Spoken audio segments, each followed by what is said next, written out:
Welcome to the AI Hustle Podcast, the podcast where we break down the latest in AI news, tools, and interview experts helping you hustle and do more using AI. If you've been following the podcast for a while, you'll know that over the last 6 months, I've been working on a stealth AI startup. Of the hundreds of projects I've covered, this is the one that I believe has the greatest potential. So today I'm excited to announce AI Box. AI Box is a no-code AI app building platform paired with the App Store for AI that lets you monetize your AI tools. The platform lets you build apps by linking together AI models like ChatGPT, Midjourney, and 11 Labs. Eventually will integrate with software like Gmail, Trello, and Salesforce, so you can use AI to automate every function in your organization. To get notified when we launch and be one of the first to build on the platform, you can join the waitlist at aibox.ai. The link is in the show notes. We are currently raising a seed round of funding. If you're an investor that is focused on disruptive tech, I'd love to tell you more about the platform. You can reach out to me at jaden@aibox.ai. I'll leave that email in the show notes. Since the beginning of ChatGPT, it's always had this one limitation that really kind of held it back from, people really being afraid of it being released into the wild. And that is the fact that ChatGPT, GPT-3 and GPT-4, they don't really connect to the internet. Some people have tried to make some plugins that do that. They don't really connect to the internet, and they don't really run on their own. They need a person to prompt them, tell them what to do. And other than that, it's just essentially a tool. Now that is all changing with what is called AutoGPT. This is kind of seen as one of the big inflection points in GPT and ChatGPT itself. And a lot of people are saying that this is kind of the beginning of AGI, or artificial general intelligence, and kind of taking the next step there. So today on the podcast, we're going to talk about what exactly AutoGPT is, what the implications are of it for the internet, for the workforce at large, and what people are currently using it for. So essentially right off the bat, what you should know about AutoGPT is it is a open source, meaning it is not controlled by a company. The code is out there and anyone can use it for free.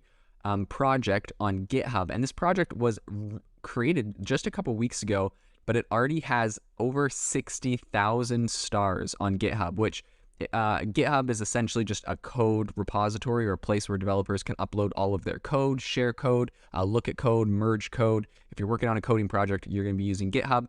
And having 60,000 stars on a project is actually massive. It has over 8,000 forks, meaning people are making variations of this, taking the code and building on it. This is a very, very big project. A lot of people are very interested in this. So what is interesting to know from, essentially the side project someone built, it is a ton of people are taking it. And what AutoGPT does is it can, it's essentially what some are calling an agent, meaning it can go and do whatever you tell it to do. So what you do is this thing connects to the internet. It can make searches. I've seen it buy pizza for people. You give it an objective. So different than a specific prompt, you could say, your goal is to be my business analyst and to make my business more profitable. Here's all the information about my business.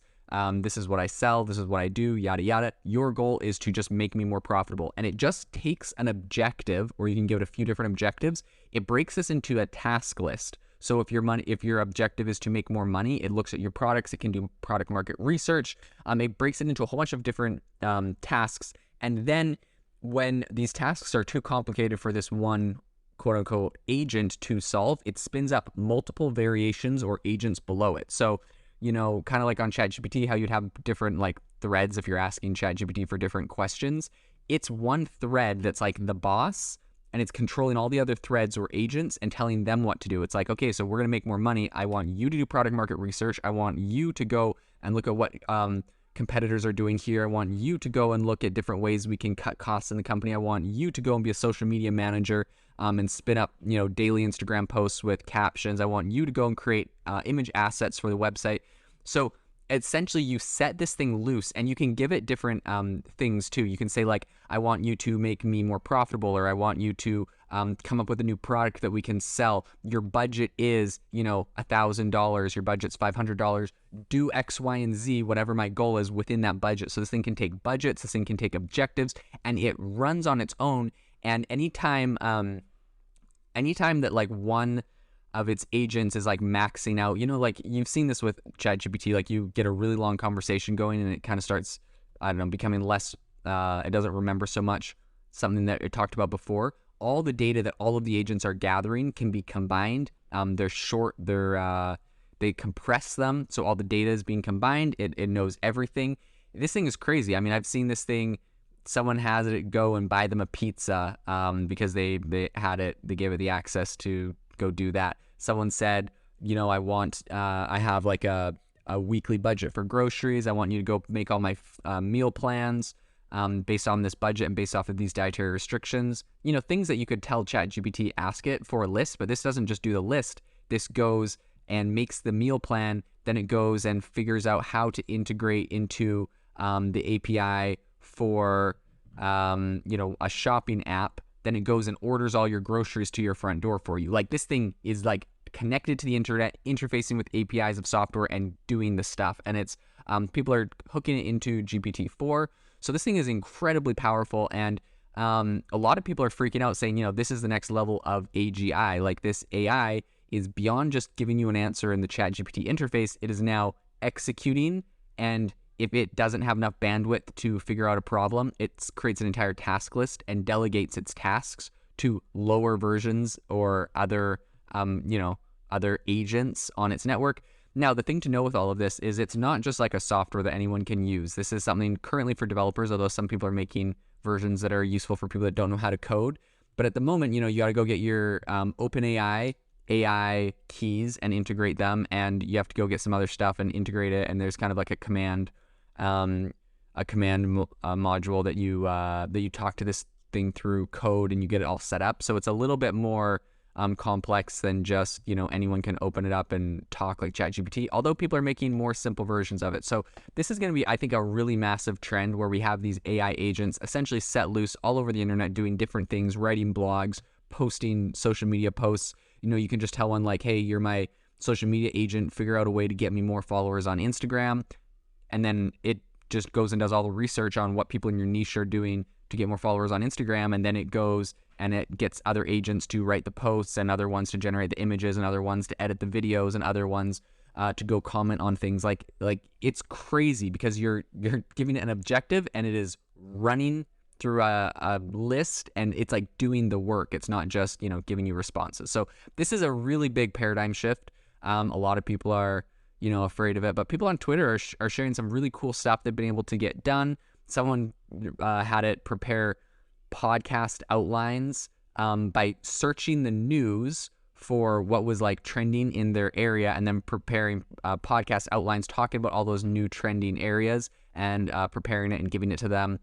And I mean, I've also figured out how to do AI podcasts in the past, so I don't know if they got this deep into that. Maybe they just, you know, had to prepare like a spreadsheet, but you could also tell it to go integrate with something like Well Said Labs that reads the podcast, and then you could go and integrate it into something like Spotify for podcasts and post the podcast. So like you could literally spin up an agent that is doing the research and creating the content, posting the content, replying to comments on the content, starting a social media account like a Twitter account for the podcast. Like this thing gets, these things can get very, very complex. These things will get very crazy. Other people are having their AI agents conduct product research and write a summary of, you know, the best headphones to get. Other people are, someone got it to become their personal investment analyst and designed an autonomously gather pretty much analytics of the markets, and it saved him a ton of time. It went and, you know, looked at like it looked at like people's sentiment about different companies in the energy sector and make recommendations about which ones to invest in, yada yada. So like these things are getting very complex, very, very complicated, very cool. Some people are worried, you know, what happens if you really can create these agents that, for example, you say, get me more followers on Instagram or TikTok or Twitter, and it just takes over an account and does all the stuff. Like, what is going to happen to all the people that have that job, right? Are these agents going to be better than them? Are they going to be worse than them? If it's capable, inevitably it's a matter of time before these things are able to really do that. And so I think it comes down to the question of, a lot of people are talking about, I listened to a podcast yesterday of it's Lex Friedman interviewing the CEO of OpenAI, Sam Altman. And he was, there's a bunch of different theories or concepts they're talking about with this, where essentially they're saying like, there's a debate about like the dignity of work, where people are saying like, we need work in our life to be happy, like it gives us a sense of purpose. Sam Altman, obviously, OpenAI, it's about to disrupt a lot of jobs. And so his position is more that, well, yes, work might be good. You can change the type of work, and maybe the more menial tasks are going to get automated. Or maybe why you do work is you just do work because it brings you a sense of fulfillment or a self-expression, right? There's all these arguments. I'm not picking sides. I think it's, I definitely empathize to a large degree. A lot of people that fear getting replaced, or it's something, you might have spent 10 or 15 years or went to college for studying, all of a sudden can now be done by AI very proficiently, and like it nullifies all that work you put in. Like massive empathy for the struggle that would be. And at the same time, it's hard for me to say, this technology is bad when, this technology might be what's capable of bringing, perhaps an entire third world nation out of poverty by automating a lot of tasks that were previously difficult and allowing them to have more freedom and prosperity in their country. So, there's a lot of sides to this. It's pretty crazy. Like, it's no doubt disruption. It's no doubt going to be very uncomfortable for a lot of people. And the argument is that despite the discomfort, this is how you raise the global standard of living and help eliminate poverty, by automating previously menial tasks and becoming more productive and more wealthy and being able to create more outputs with less. So this is absolutely crazy. All of these arguments, philosophical and economic and otherwise, I really do believe are plugging pretty heavily into this whole AutoGPT thing, which is now able to essentially become a person managing different instances. So it's going to be really crazy to see how this evolves. This thing came out 2 weeks ago, and with over 60,000 likes or stars on GitHub, this thing is growing very fast. A lot of people are going to be using it, iterating it, forking it, making new versions. This thing's open source, so anyone can use it for free. So it'll be very interesting to watch how this unfolds in the future, and I'll definitely keep you all updated on the developments that this make, because I think this is a very pivotal point for AI and the future of jobs and what we're going to see as far as the disruption coming out of AI. If you are looking for an innovative and creative community of people using ChatGPT, you need to join our ChatGPT creators community. I'll drop a link in the description to this podcast. We'd love to see you there, where we share tips and tricks of what is working in ChatGPT. It's a lot easier than a podcast, as you can see screenshots, you can share and comment on things that are currently working. So if this sounds interesting to you, check out the link in the comment. We'd love to have you in the community.